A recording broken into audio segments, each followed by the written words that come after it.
नहीं नहीं आता।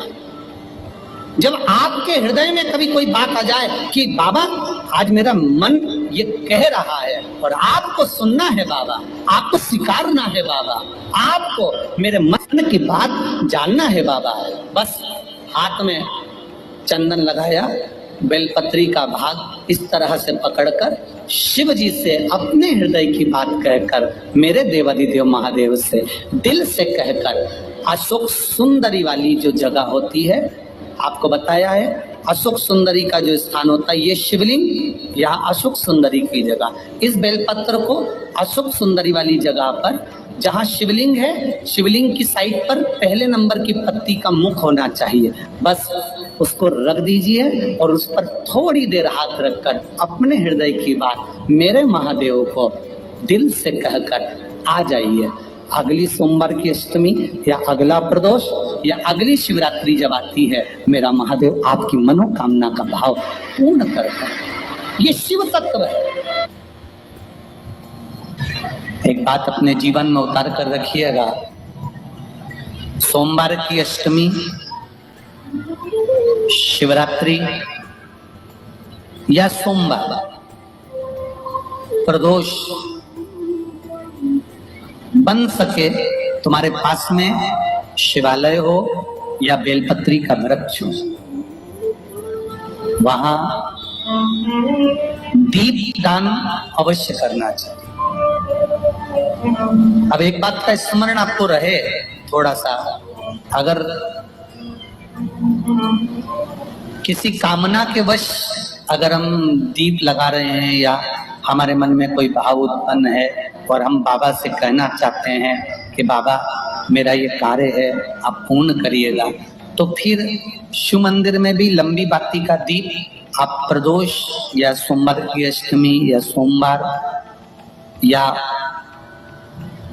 आप शिवरात्रि को बाबा से निवेदन कर कर लगा सकते। हाँ, विशेष जब कोई एक बहुत बड़ी बात हो और आपके कार्य में कहीं अटकल हो रही हो, तो एक ही दीप में दो बातें, शिव और शक्ति, लंबी बाती बनाई, शिव और शक्ति के नाम से दो बाती एक साथ एक दीप में भी लगा सकते।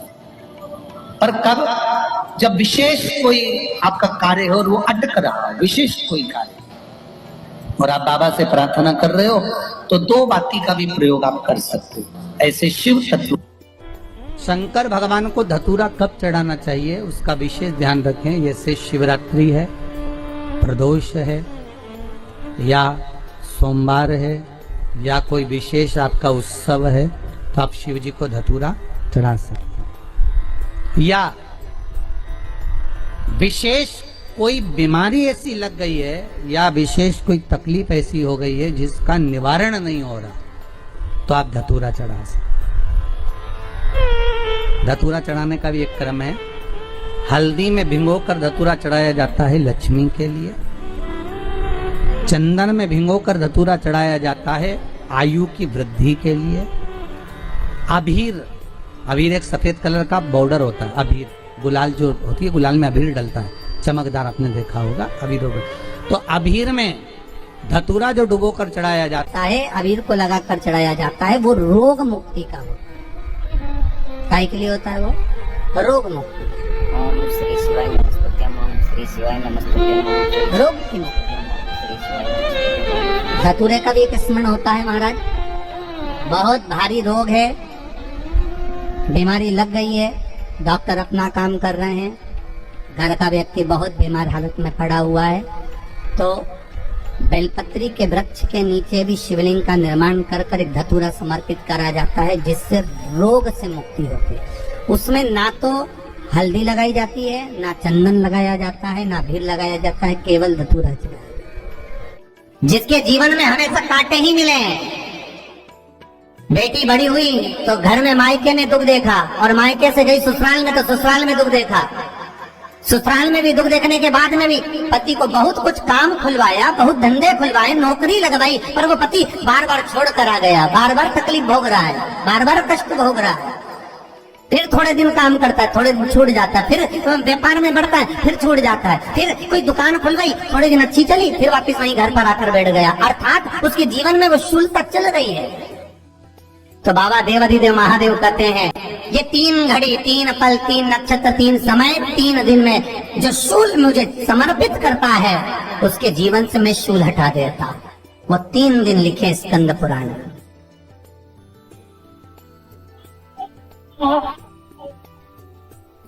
महाराज बैसाख महीने में जो प्रदोष आती है, बैसाख के महीने में बहुत ध्यान से सुनना भाई, जो अपनी जिंदगी से बहुत तंग आ गए हो, परेशान हो गए हो, कष्टमय जीवन जी रहे हो, बहुत दुखी हो गए हो, उनके लिए ये स्कंद पुराण का चरित्र फिर मिले ना मिले आप प्रेम से सुनिए।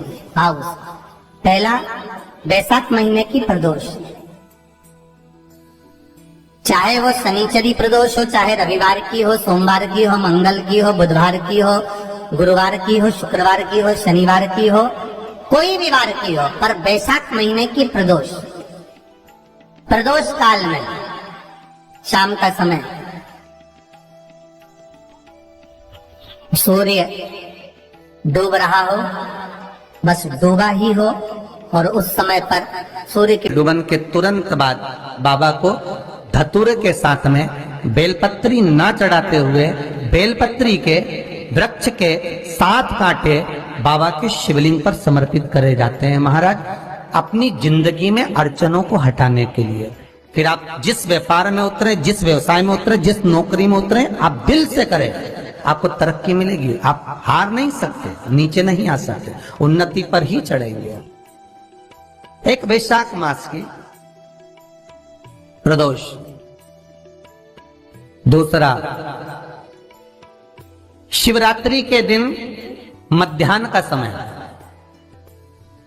महाराज जो बड़ी शिवरात्रि होती है माघ की, बड़ी शिवरात्रि के अंतर्गत मध्याह्न का समय, दोपहर के ठीक 12 बजे, चाहे फिर वो कोई भी दिन हो महाराज, शिवरात्रि जिस दिन पड़ रही हो,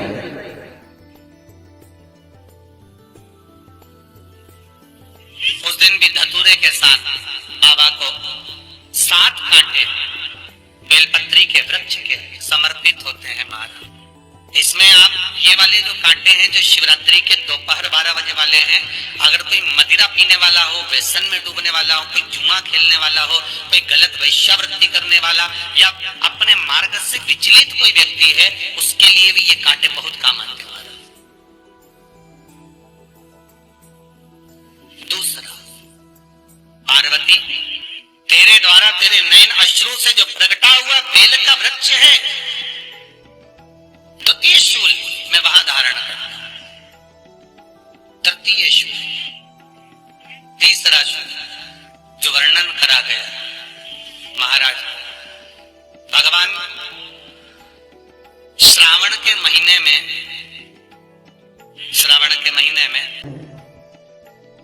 जो भी दूसरा सोमवार पड़े, जो भी पड़े, श्रावण के महीने का जो दूसरा सोमवार होता है, उस दूसरे सोमवार में रात्रि के समय पर, अर्थात शास्त्र अब घड़ी और पल का स्मरण करेंगे तो रात्रि के बजेंगे 10 से 12 बजे महाराज, 10 से 12 के बीच में धतूरे के साथ बाबा को शूल समर्पित होता है महाराज।